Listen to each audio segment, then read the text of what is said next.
Once upon a time, a young prince came to Mahatma Buddha to take some lessons from him and to become his disciple.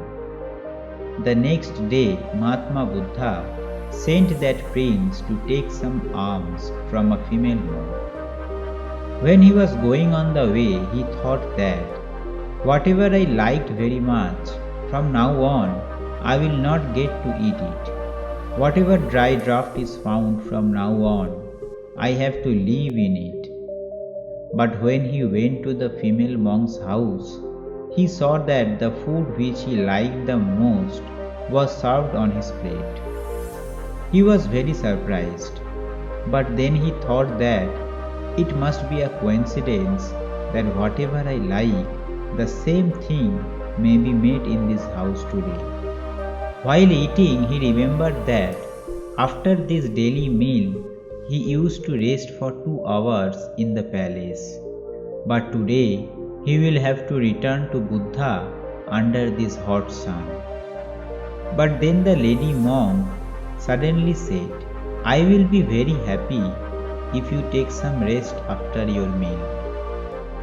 The prince was very surprised that even when he was thinking about rest, how did she ask him to take rest? But he avoided thinking that and thought it would be a coincidence.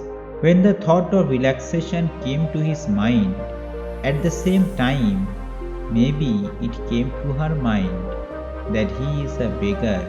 He must be tired as he has come in the sun from afar.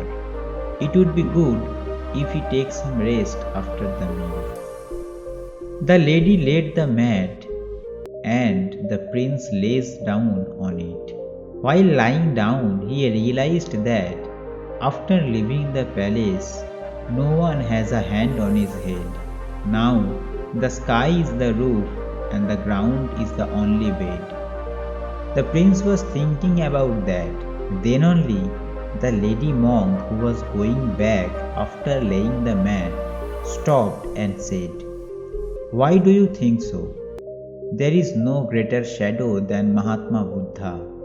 There is no bed greater than the ground and no roof greater than the sky. Please don't think like that now. Hearing to this, the prince immediately got up and sat down. Now it was impossible for him to accept this as a mere coincidence. He said to the lady monk, I am very surprised. Do my thoughts reach to you? Are you able to read my conscience? The lady said, Yes. The prince asked, with great surprise, But how? Then the lady said, First of all, I started observing my own thoughts, started paying attention to the thoughts that came to my mind. Now, the situation has turned the opposite. While observing my own thoughts, it got disappeared. The whole mind has become thoughtless. Now, I do not have any thoughts of my own in my mind. But now the thoughts of whoever is around me comes to my mind. I read their thoughts too. Prince got scared at once and stood up and said, Thank you, I would like to go now. His hands and feet were trembling. The lady said, Why are you so scared? What is there to worry about? But the prince did not stop and returned. He came back and said to Buddha, Sorry, I will not be able to go to that door again to ask for alms. Buddha said, Why? Have you done something wrong? Have you made any mistakes? Prince said, Neither anything wrong nor any mistakes. I got those foods what I needed the most. But that young monk reads the thoughts of others' mind. This is very dangerous thing, because seeing that beautiful young lady, I used to have erotic thoughts in my mind. There were some bad thoughts about her too. She might have read all those thoughts of mine. Now, how can I go there? How will I able to stand in front of her? How can I meet her next? I won't be able to go to her again. Please forgive me, Buddha. Buddha said, You have to go there. There was no need for such an apology. You were sent there intentionally. And now, till I persuade, you have to go there every day. Months, 2 years, continuously till I persuade. Now this is your spiritual practice. But go consciously there and see what thoughts are arising inside you. What desires are arising, and do nothing. Don't fight with those thoughts and bad desires. Don't try to suppress them by force. Let whatever thoughts come to your mind. Your job is to observe those thoughts and watch them carefully. That's why you go consciously and see what arises inside, what does not arises. The prince went there the next day also. He was going consciously towards her house, keeping his mind awake. Today, for the first time in his life, his mind was awake. As soon as the home of her is approaching, he starts becoming more conscious from inside, as if a lamp started burning and the things became clearly visible and thoughts are swirling. It seemed that as soon as he stepped on the stairs of the house, there was silence inside him.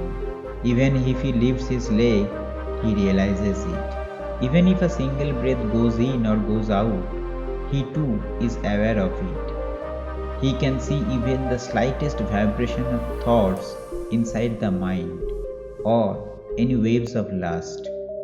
And as soon as he went inside the house, his mind became even more silent. He was completely awake. Just as a lamp is burning in a house and everything is being illuminated from every corner. Then he sat down to eat and ate it. He got up and returned. He rejoiced while coming back. He came back and fell at the feet of Buddha and said, Buddha, a wonderful thing happened today. As I approached her house while watching my thoughts, I found that thoughts has just been disappeared. The desires of lust were gone and not returned. And when I went inside her house, there was a former silence within me. There was no thought, there was no lust, there was nothing there. Buddha said, You were sent there for this. Now there is no need to go there. Now live like this in life, as if your thoughts are being read by everyone. Now follow the same thing in life as whoever is in front of you can see inside you. They are reading your thoughts. Walk in the same way in life and keep yourself awake from inside. The more awake you are, the more you will not have any thoughts in your life. So friends, from this story you learned that if we have grown this thing in our mind, whatever you think about the person in front of us comes to know, then our mind will automatically stop thinking bad about anyone. It will stop if we keep doing this process for several days. We will find that our mind becomes thoughtless. Our mind will be living only in the present. Looking at the things of the present, our mind will stop forming good or bad opinions about anything. It will just see the things as it is. Mind will look the same. So friends, if we are able to do this, then we will be able to be successful in living a life full of simplicity. So if you like this story, don't forget to like, comment, share and subscribe. And if you want to watch more such videos, always press the bell icon to get instant notification.